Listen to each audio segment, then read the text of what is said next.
Bom, o tema de globalização vamos tratar hoje de alguns elementos da economia, porque a globalização tem esse caráter econômico, principalmente, tem um caráter também político, um caráter social, cultural, mas o caráter econômico talvez seja o mais importante, o mais cobrado. Portanto, é necessário a gente definir, conceituar alguns elementos básicos da economia, como, por exemplo, quais são os tipos de capital que existem. Existe um capital que é o chamado capital natural, composto pelo quê? Pelos recursos naturais disponíveis, como florestas, do qual você pode extrair uma série de coisas, madeira e biodiversidade, rios que você pode explorar para produzir energia elétrica, os minerais de modo geral, como ouro, que é extremamente valioso, o petróleo, que é fundamental para manter a economia funcionando, terras férteis que podem produzir muitos gêneros agrícolas, a biodiversidade de modo geral, certo?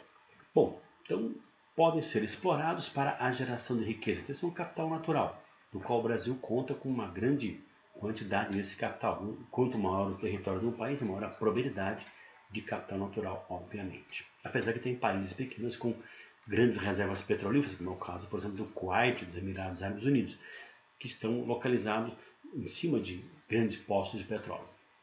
Mas, lógico, quanto maior o país, maior a chance de capital natural. Outro capital é o capital físico, que é aquele que foi construído pela humanidade. Por exemplo, a infraestrutura de deslocamento de automóveis, as rodovias, as ferrovias, né?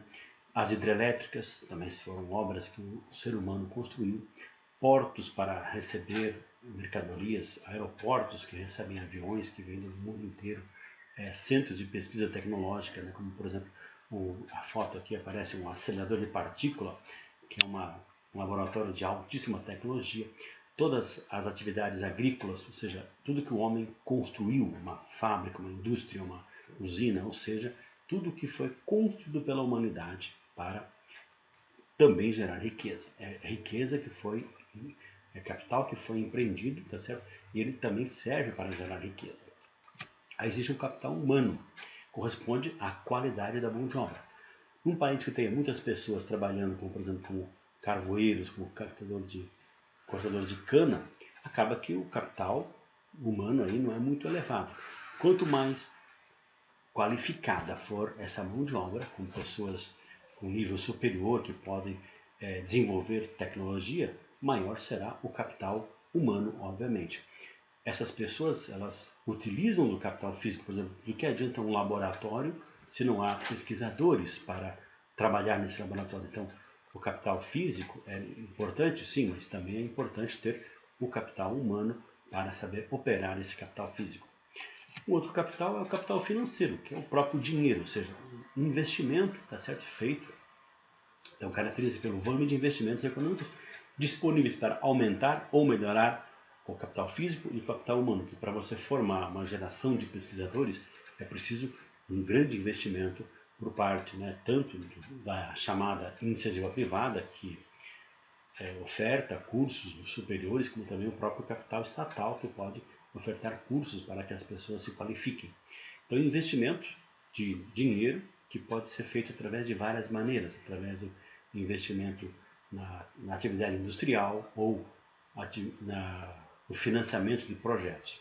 Então, aqui cabe uma observação, né, que com o avanço tecnológico das telecomunicações e da informática, passou a ocorrer uma grande circulação de capitais financeiros pelo mundo globalizado. Então, uma parcela significativa do capital financeiro circula rapidamente entre os mercados, em busca de quê? De maiores rentabilidades. Isso é chamado capital especulativo. Alguns vão chamá-lo de capital volátil, porque ele pode estar aplicado num país num dado momento e, na questão de poucos dias, grande parte desse capital migrar para um outro país em busca de maiores rentabilidades. Ou seja, o chamado dinheiro esperto, né, smart money, ou alguns chamam de hot money, são expressões usadas aí pelos economistas. Certo? Bom, quando o capital migra rapidamente, foge de um país, né, existe essa fuga de capitais, isso gera muitas vezes graves crises econômicas. Tivemos algumas crises que a gente vai trabalhar mais para frente, como por exemplo a fuga de capitais que os países dos tigres asiáticos sofreram nos anos 90. O Brasil enfrentou também uma fuga de capital na década de 90. O México também deflagrou uma grave crise chamada o efeito tequila, Ou seja, isso vai ser trabalhado numa próxima aula já já. Bom, aí outro conceito importante de PIB, que se fala muito, né? Você escuta várias vezes o jornal falar que o PIB do Brasil cresceu tantos por cento ou não deixou de crescer. É um termo muito difundido, tá certo? Pela mídia, pelos políticos, para fazer campanha. Mas, além do PIB, existe o Produto Nacional Bruto, que é até mais interessante do que o PIB. O que é o PIB, né? PIB? É a quantidade de, digamos assim, de atividade econômica dentro de um território, então quantifica a atividade econômica dentro de um território do país, levando em conta toda a riqueza gerada internamente, através da produção e também da prestação de serviço. Então, salários pagos para profissionais, dinheiro obtido com exportações, tudo isso é incluído nessa conta. Não é uma conta fácil de ser feita. Preciso ter a informação em economia para entender como é que se calcula o PIB. Agora, o PNB quantifica a atividade econômica realizada por uma nação, não dentro de um território. Ou seja, nação diz respeito à população de um país que pode ter investimentos fora do país. Certo? Ou seja, uma empresa de capital de um país pode investir em outro. Ou seja, ela quantifica tudo que é realizado por uma nação, pode não ser dentro ou fora do território, levando em conta a atividade de empresas chamadas de transnacionais. Nós vimos nas aulas anteriores o processo de transnacionalização da indústria, por exemplo. Tem muitas fábricas que se instalam fora do país. Aqui temos um exemplo, né, de uma placa mostrando futuras instalações da fábrica de motores da General Motors do Brasil. Mas ela, na verdade, é uma empresa estrangeira, uma empresa de capital estadunidense. Então aqui, só para citar alguns exemplos, né? Algumas marcas que são muito conhecidas do nosso dia a dia, como uma simples caixa de fósforo, certo? Que um dia talvez você tenha pensado que era brasileira, mas não, é de origem sueca. Aqui um produto de limpeza, origem Estados Unidos. Aqui uma fabricante de canetas, origem França. Aqui um produto alimentício, origem Suíça. Aqui um produto de higiene pessoal, origem Estados Unidos. Ou seja, são empresas estrangeiras que têm as suas atividades dentro do território brasileiro. Então, vou colocar uma observação comparando PIB e PNB. Os países que são os desenvolvidos, como os Estados Unidos, Japão, os países da Europa, principalmente a Alemanha, a Inglaterra, a França, eles possuem invariavelmente um PNB maior do que o seu PIB, pois as sedes de muitas empresas transnacionais atuam em países em desenvolvimento. Então, grande parte da riqueza gerada, por exemplo, pela General Motors no Brasil, ela é revertida para a sua sede, que fica lá nos Estados Unidos, na cidade de Detroit. Ou seja, vai ser computado no PIB brasileiro a produção de automóveis ou motores no Brasil, sim, mas o lucro gerado e remetido para a capital, para a sua sede nos Estados Unidos, vai incorporar o PNB dos Estados Unidos e não o PNB brasileiro. Então, um país que tem PIB menor do que o seu PNB ou PNB maior que o PIB é um país desenvolvido no atual estágio do avanço econômico. Bom, outros conceitos básicos do sistema financeiro. Por exemplo, o que é moeda? Né? É o principal elemento do sistema financeiro, possui três funções: meio de troca, medida de valor e reserva de valor. Você guarda dinheiro, tá certo? Em aplicações financeiras, isso é reserva de valor.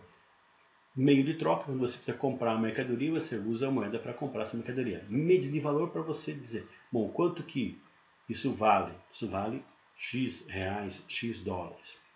Bom, a moeda pode assumir várias formas, como papel moeda, certo? O dinheiro que está na mão das pessoas, depósitos bancários ou cartões de crédito e débito, que são formas de você usar também o seu dinheiro sem necessariamente ter o papel em mãos, o papel ou a moeda metálica. Uma observação interessante é que há pouco mais de 10 anos foi criado o Bitcoin, desenvolvendo uma moeda de forma de investimento e inaugurando aquilo que é chamado hoje de criptomoedas, uma forma de moeda transferível eletronicamente entre dois usuários, sem intermediação bancária, sem tributação estatal e sem taxas de câmbio entre países. Atualmente existem várias outras criptomoedas. Bitcoin foi o primeiro, daí a sua fama. Ou seja, é uma forma de você reduzir cada vez mais aí o papel do Estado na questão de emissão de moedas, de controle de câmbio. Então as criptomoedas é uma outra forma, né, de você ter esse valor. É uma coisa que pouca gente domina, esse uso de criptomoedas. Inclusive, tivemos oscilações muito grandes do Bitcoin nos últimos anos. Não é um investimento ainda 100% seguro, somente para quem é muito, digamos assim, expert no assunto, que poderá aí, talvez, ter como explicar melhor isso. Ou seja, não é uma coisa tão simples de entender. Bom, além disso, inflação. Inflação é simplesmente quando o preço das mercadorias e serviços sobe, aumento geral e contínuo dos preços, certo? Que diminui gradativamente a medida de valor e a reserva de valor da moeda. Ou seja, se você tem um dinheiro depositado e está tendo inflação dessa moeda, ela vai perdendo valor, obviamente. Isso gera, tá certo? O que pode, principalmente, qual é o principal fator, os principais fatores que geram inflação? O desequilíbrio entre a oferta e a procura. Se um produto está pouco ofertado e muito procurado, ele fica mais caro, ou seja, quem possui esse produto aumenta o preço. E também o chamado déficit público, que é a diferença entre a arrecadação e os gastos governamentais. Porque quando o governo gasta muito mais que a arrecada, ele acaba emitindo papel moeda para pagar suas dívidas. Isso provoca um processo de desvalorização da moeda e, portanto, um processo inflacionário também. Aí existe o risco país. É um indicador medido por algumas agências econômicas que quantifica o grau de instabilidade econômica e a probabilidade de um país honrar seus compromissos. Então, quanto maior o risco país, maior a chance de você tomar um calote desse país. Ou seja, de você ter uma dívida, você ter um crédito com esse país e ele não pagar na data combinada. Então, isso é o risco país. Tem também o câmbio, que é uma comparação entre o valor de moeda de um país com a de outros países, certo? As taxas de câmbio podem obedecer a 3 regimes diferenciados, que é o fixo, o flutuante ou atrelado. Bom, então o dólar, que é uma moeda de padrão internacional, ela tem um valor perante as demais moedas. O real, por exemplo. Quando o real foi criado nos anos 90, um real valia $1. Atualmente, você precisa quase uma nota de R$5 para comprar o mesmo $1. Portanto, o Brasil viveu um processo de desvalorização da sua moeda nesses últimos 20 e poucos anos. Bom, uma observação: quando a moeda de um país está valorizada em relação às demais, favorece quem quer comprar produtos de fora, porque você passa a ter uma moeda com valor perante as demais. O contrário, se a moeda está desvalorizada, o seu produto fica muito barato para quem ganha em outra moeda lá fora. Portanto, isso estimula as exportações de um país. Então, se o país precisa exportar, ele pratica geralmente uma política de desvalorização da moeda num dado momento, para ele ter mais, digamos assim, acessibilidade aos mercados externos. Outros conceitos, por exemplo, ações. Né? Hoje em dia se fala muito em ações, que é um documento que garante ao portador, certo? A participação na propriedade de uma empresa. Uma propriedade existe pequenininha, você tem um percentual muito baixo da empresa, mas você é um acionista, certo? De empresas que são as chamadas empresas sociedades anônimas ou de capital aberto, que está sujeito a rendimentos variáveis, pode ser positivo, pode ser negativo, através do dividendo ou quando você vende as ações. Você pode comprar as ações por um valor e vender por um valor maior ou menor, tendo, portanto, lucro ou prejuízo. E tem 2 tipos básicos de ações. Tem as chamadas ações ordinárias, que dão ao seu portador o direito de voto, certo? Você pode votar nas assembleias deliberativas. Se uma empresa vai tomar uma decisão, você, como acionista ordinário, tem esse poder de voto. São pouquíssimas pessoas que têm esse tipo de ação. As ações mais comuns vendidas ao público geral são as chamadas ações preferenciais, que dão ao proprietário dessas ações a prioridade de reembolso de capital se, por exemplo, essa empresa for à falência. Bom, a empresa tem dívidas para com os seus credores que terão que ser pagas, e aí o patrimônio da empresa poderá ser leiloado e quem tem direito de receber primeiro são os acionistas preferenciais, porque eles não tomaram nenhuma decisão, não participaram de assembleias deliberativas. Portanto, se a empresa foi à falência, não é por culpa dele, então ele tem prioridade de reembolso. Não significa que ele será reembolsado.